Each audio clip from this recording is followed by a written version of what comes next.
Pensando sobre oportunidades, né? O Paulinho comentou, né, das oportunidades. Aproveitar bem as oportunidades, parece que ele leu minha pregação antes de chegar aqui. Eu ia falar sobre já oportunidades, e pensando já em oportunidades, né? A gente tá todo mundo presente aqui.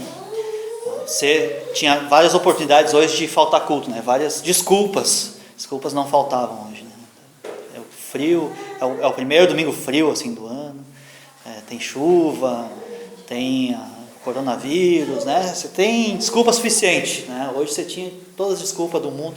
Talvez você particularmente tenha mais algumas, né? Mas você escolheu fazer bem, você escolheu vir à casa do Senhor e louvar, adorar com os irmãos. Isso é muito bom, isso é muito bom. Certamente vamos fazer bom uso dessa oportunidade também, né? Abrindo a palavra de Deus, aprendendo com ela e tendo nossas vidas transformadas através dela, né? A gente faz isso diariamente, mas semanalmente a gente se encontra, né, como igreja, para fazer isso em conjunto, fazer isso em comunidade. Então eu quero começar abrindo em Lucas, livro de Lucas capítulo 16, mas antes de ler nós vamos orar mais uma vez, e orar sobre o texto bíblico aberto, inclusive, que Deus fale aos nossos corações através desse texto. Lucas capítulo 16 então.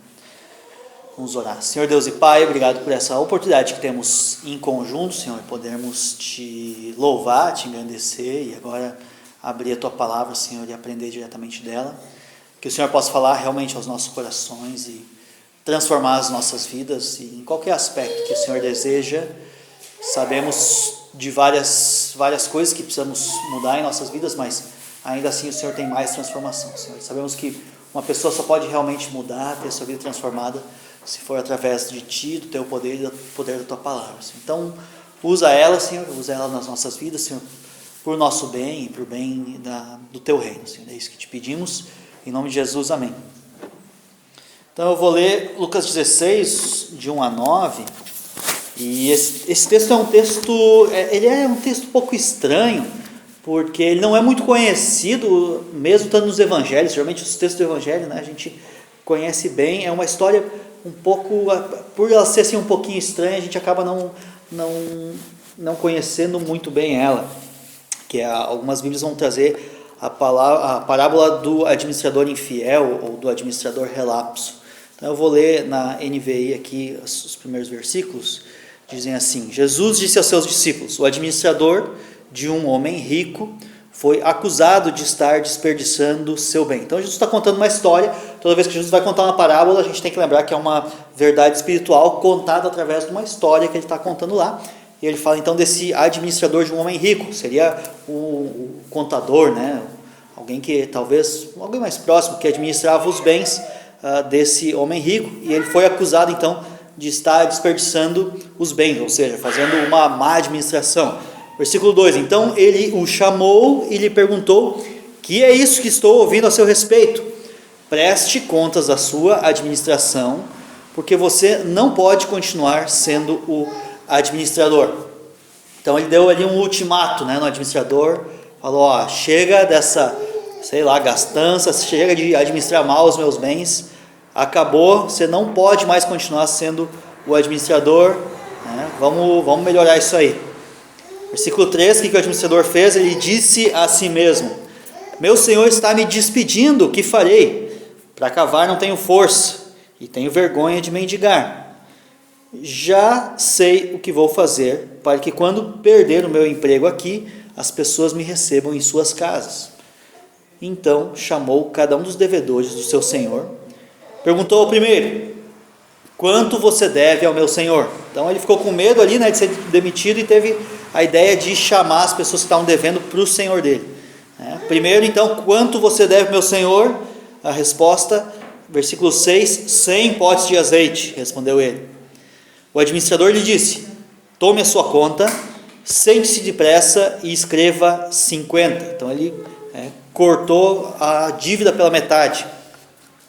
Versículo 7. A seguir ele perguntou ao segundo: e você quanto deve? 100 tonéis de trigo, respondeu ele. Ele lhe disse: tome a sua conta e escreva 80. Diminuiu de novo a dívida aqui do segundo devedor. Versículo 8. O Senhor elogiou o administrador desonesto, porque agiu astutamente. Pois os filhos desse mundo são mais astutos no trato entre si do que os filhos da luz. Por isso eu lhes digo, usem a riqueza deste mundo ímpio para ganhar amigos, de forma que, quando ela acabar, estes os recebam nas moradas eternas. Então, como eu disse, é um texto um pouco estranho, né? Como que a gente aplica, como que a gente usa esse texto aqui nas nossas vidas, né? Como que a gente busca a transformação? A gente sabe que toda palavra ela é útil, ela serve para a nossa edificação, a gente cresce com cada trecho, com cada porção aqui, e certamente, né, através de uma parábola, um ensinamento de Jesus. Então, o que ele quer ensinar para nós? Existe crescimento aqui para cada um de nós, e vamos olhar então e analisar um pouco aqui. Então a gente está falando aqui de um administrador que é um péssimo administrador, um cara relapso, né? Ele levou os 30 aqui, o patrão dele deu os 30, né? O pessoal fala. Então tu está programado aqui, tu entrou no sistema aqui para ser demitido, né? Tu vai receber teus direitos trabalhistas, termina o que tu tem para fazer aí. E ele pensou então na sobrevivência dele, né? Ele olhou para o horizonte e viu, o horizonte é negro, né? Acabou minha fonte de lucro, né? Não tenho força para cavar, não quero mendigar, né? Dá para ver que o sujeito que ele é um incompetente completo, né? Ele próprio percebe isso. Ele vê, nossa, para administrar não sirvo, para mendigar não sirvo, para cavar não sirvo, né? O que eu vou fazer da minha vida? Então a solução que ele acha ali é de diminuir as dívidas dos credores, né?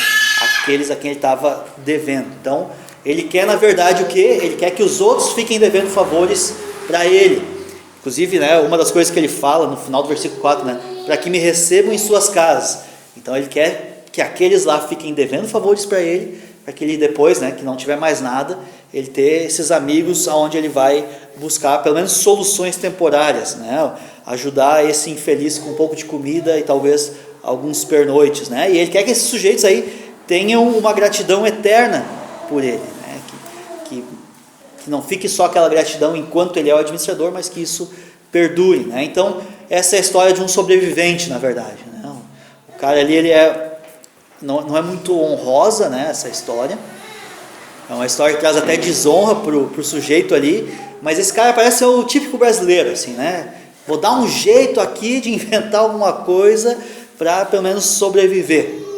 Então o que a gente tem que considerar? Tem aspectos interessantes para a gente considerar, e claro que talvez o aspecto mais importante para considerar é a lição que está lá no final, né? O versículo 9 traz a lição de Jesus. No final ele diz assim, por isso eu lhes digo, e aí ele traz, né, o que se conclui dessa história, o que a gente traz dessa história, né?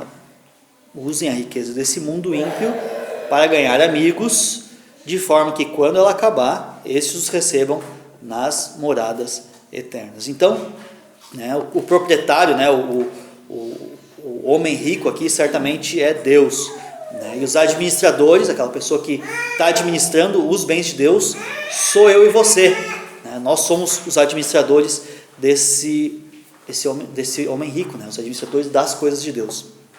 O que a gente sabe, né? As posses que nós temos, na verdade não nos pertencem, elas pertencem a Deus, né? Os nossos bens, os nossos talentos, o nosso conhecimento, né? Tudo isso é uma dádiva de Deus, são coisas que Deus nos dá para que nós administremos de forma temporária, mas isso não nos pertence. E de forma geral, o que Deus fala aqui é que então esse sujeito aqui, e talvez nós estamos administrando mal aquilo que Deus nos dá. Nós somos gestores, administradores do que Deus nos dá, e nós eventualmente administramos mal. Quando que nós administramos mal? Quando, né, não fazemos bom uso, né, sejam em oportunidades, né, que a gente falou agora há pouco, seja, né, em usar bem, né, não por nosso benefício próprio, mas por benefício do próprio dono, né? Então, às vezes de forma relapsa, às vezes desperdiçando, às vezes buscando acumular simplesmente, né, mais e mais, e não usar para nós mesmos. Então, como que nós fazemos isso? Qual que é a solução disso? Se não, usar tudo que Deus nos dá para o bem do próprio Deus. Existe uma comparação muito interessante que os teólogos fazem lá de Gênesis 4 e Gênesis 5. Gênesis 4 traz uma... A gente não precisa abrir lá, mas Gênesis 4 e Gênesis 5 trazem duas genealogias, né? Gênesis 4 traz uma genealogia que é dos descendentes de Caim, e Gênesis 5 traz a genealogia dos descendentes de Abraão.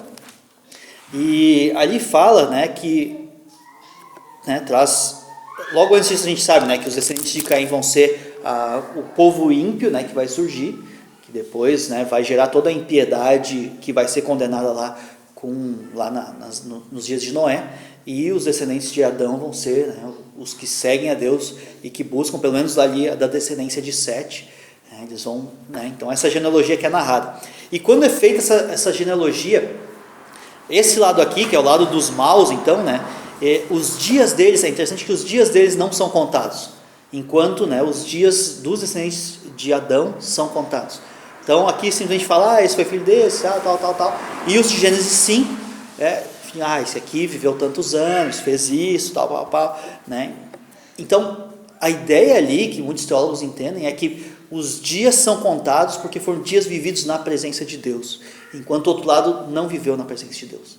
Então, nossos dias, de certa forma, estão sendo contados, eles contam para algo quando são vividos na presença de Deus. Dias que valem a pena ser contados, dias que valeram a pena ser vividos, né? Diferente de dias que não valeram a pena, dias que não serviram para nada, né? Então a gente às vezes, né, dá alta relevância para certas pessoas que não estão vivendo muitas vezes, né, na presença de Deus. E como é que Deus está olhando para os dias dessa pessoa? Mas a grande pergunta é como é que Deus está olhando para os meus dias, né? Será que os meus dias, os dias que eu tenho vivido, eles estão sendo contados por Deus?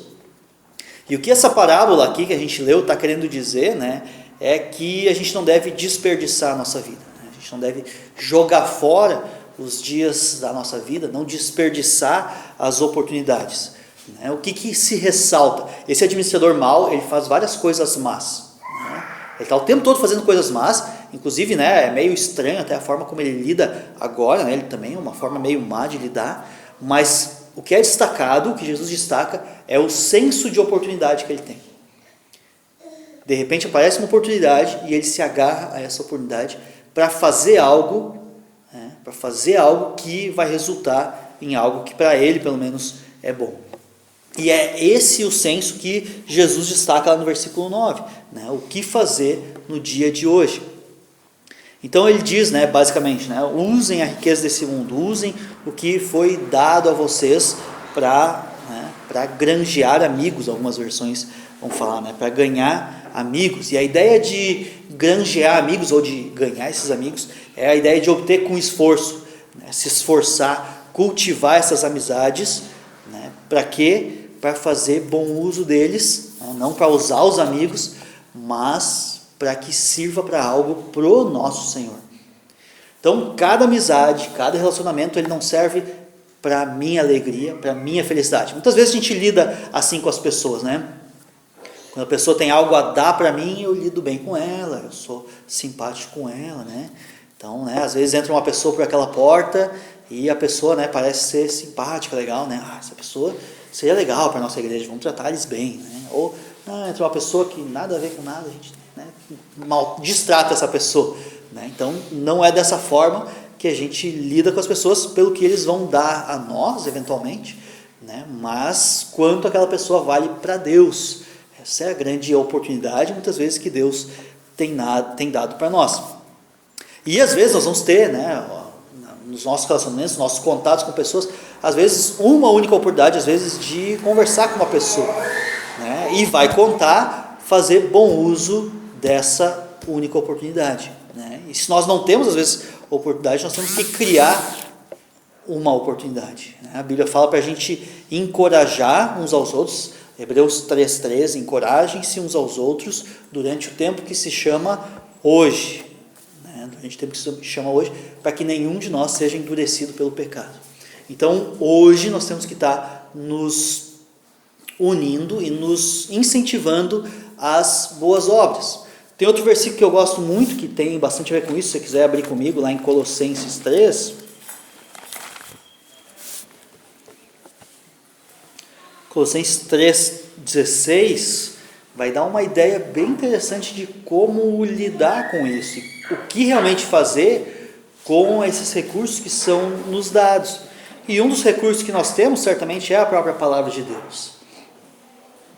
Então, olha lá, Colossenses 3,16 diz assim: habite ricamente em vocês a palavra de Cristo. Então, o primeiro conceito é que a palavra de Cristo habite em nós, tá? Que ela esteja em nós, a gente esteja familiarizado, esteja, né, usando a palavra de Cristo. E aí o próximo passo: ensinem e aconselhem-se uns aos outros com toda a sabedoria, e cantem salmos, hinos e cânticos espirituais com gratidão a Deus em seus corações. Então ele diz o que fazer então quando a palavra de Deus habita em nós: ensinar, né, a palavra didasco, no grego aqui, que é de onde vem a nossa palavra didática, e a outra palavra que é bem interessante, que é o aconselhem-se ou admoestem-se uns aos outros, é a palavra noutesia, que é a ideia de colocar na mente, conhecimento, né? Em inglês tem a palavra knowledge, né, que é o conhecimento. Então, noutesia vem aí da ideia de colocar na mente uns aos outros. E como é que a gente faz isso então? Né? Então, habitar ricamente em nós a palavra, para que a gente possa ensinar uns aos outros, e de fato a gente pode fazer isso. Qualquer um aqui pode ensinar uns aos outros, mas não somente ensinar em termos de conhecimento, mas em termos de colocar na mente e descer inclusive para o coração. Então, quando fala aqui em aconselhar, muitas vezes parece que é um ofício que é restrito só a alguns, né? Só alguns podem aconselhar. Mas aqui está falando para a igreja. O contexto de igreja é um conceito de... O contexto de igreja é um contexto onde as pessoas se aconselham uns aos outros, quando a palavra de Deus habita ricamente nelas. Então, com toda a sabedoria, né, com todo o conhecimento, com hinos, com salmos, com cânticos espirituais.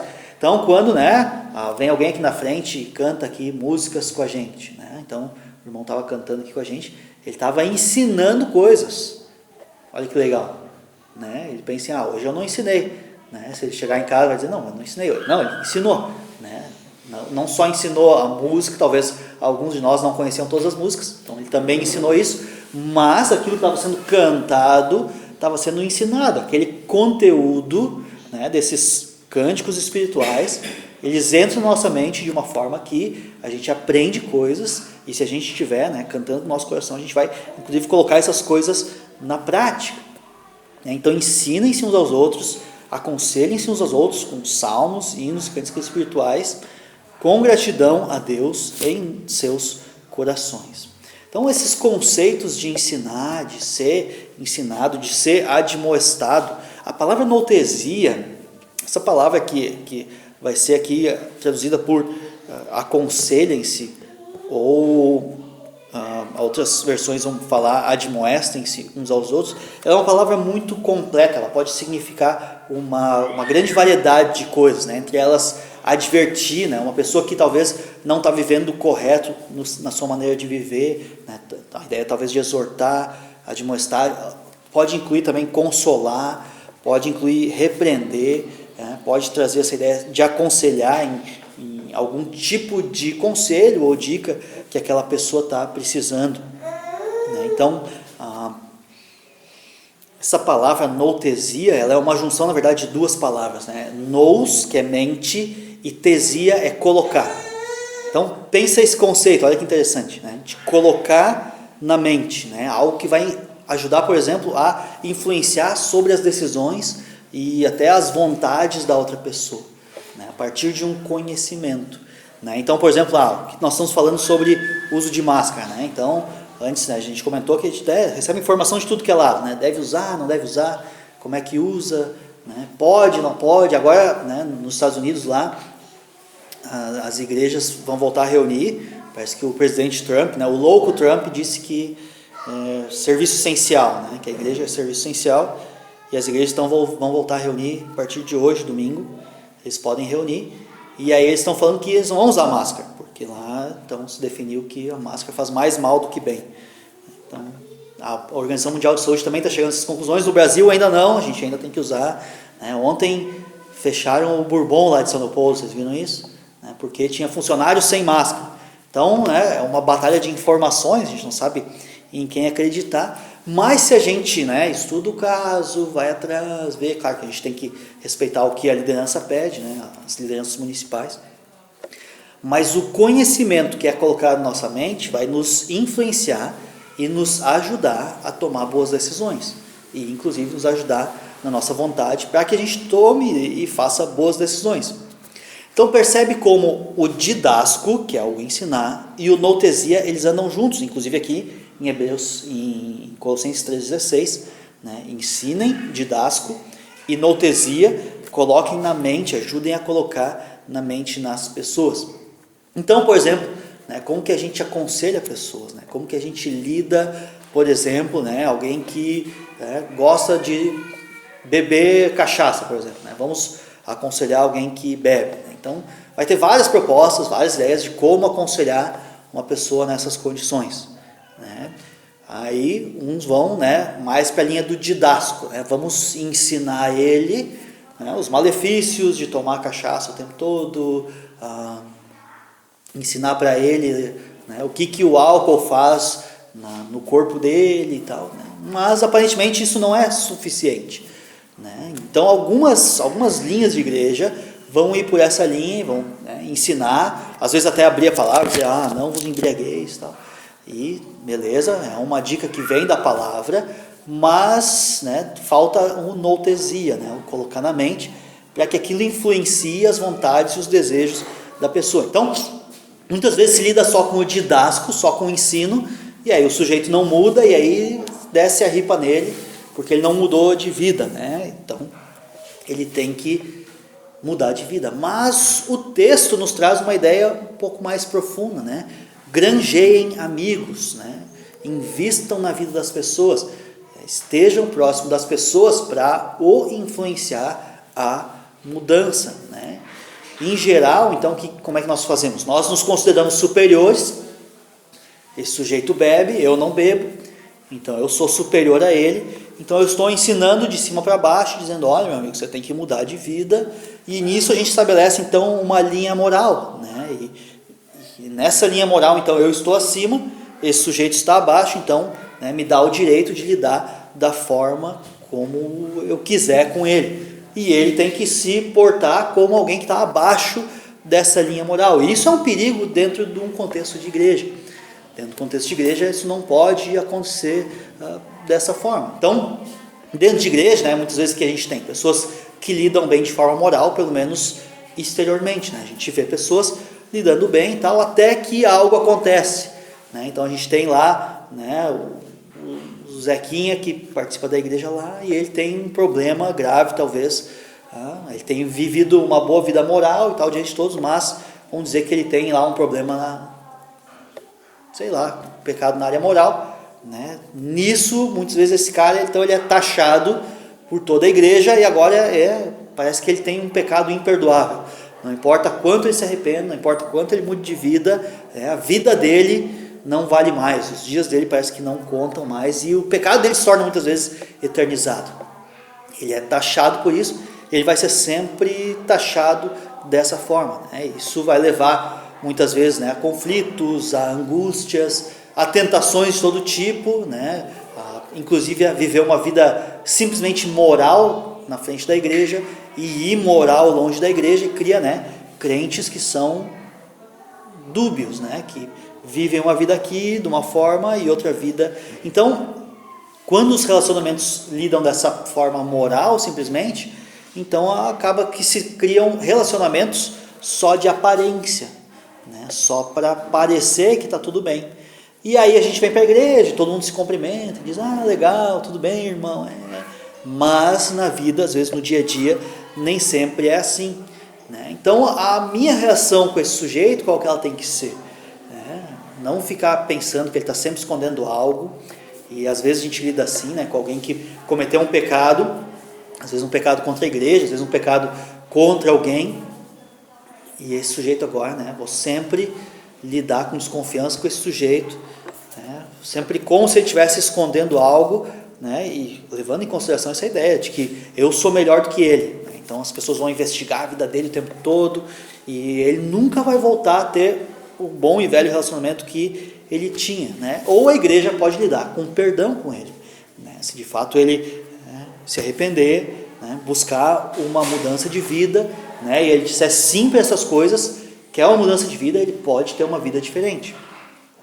Mas o Zezinho, né, Zequinha, né, ele pode responder mal, ele pode reagir mal a isso, e dizer não, eu não quero, tal, né, e aí sim, né, o texto bíblico vai dizer, né, não se associem a esse sujeito, né, se ele de fato abertamente, né, se declarar, de certa forma, um não cristão, alguém que não quer arrependimento, alguém que não quer mudança de vida. E isso não é um castigo, né? A igreja não impõe castigos, né? A igreja não é pai e mãe do sujeito para castigar ele, não é governo também, né, para impor um castigo, mas isso é uma forma bíblica de lidar com o sujeito, que é reagir com a forma que é muitas vezes pecaminosa. Né? Então, a admoestação, ou se aproximar do sujeito para aconselhar ele, para consolar ele, repreender ele naquilo que é necessário, mas se não tiver perdão, vai ser sempre uma punição descabida, né? Vai ser sempre uma punição que eu vou estar exercendo sobre o sujeito o tempo todo. Mas se essa admoestação, junto com o perdão, ela leva a ganhar esse irmão, né? É outra história. Então, o tempo que se chama hoje, né? Que fala lá em Hebreus, como que a gente vive esses dias? Né? Como que a gente busca viver, não como esse administrador infiel lá no começo, né, que faz um mau uso dos seus recursos. Percebe que a mudança de atitude desse sujeito, né, Deus, o próprio Jesus aqui, ele não está louvando a atitude do cara, no sentido de que o modo como ele fez isso, mas a mudança dele de perspectiva do que ele estava fazendo e do que ele passa a fazer. Então ele começa a usar das oportunidades, talvez, né, os 30, ele está vivendo os 30 dias de quase desemprego aqui. Né? O que ele faz? Ele faz bom uso disso. A gente não sabe quantos dias nós temos ainda sobre a terra, a gente não sabe quais vão ser esses dias, a gente não sabe se a gente aqui e ali vai pegar um coronavírus essa semana, né? Eu tenho asma, por exemplo, então se eu pego o coronavírus rapidinho, vou pro saco. Não é para tanto.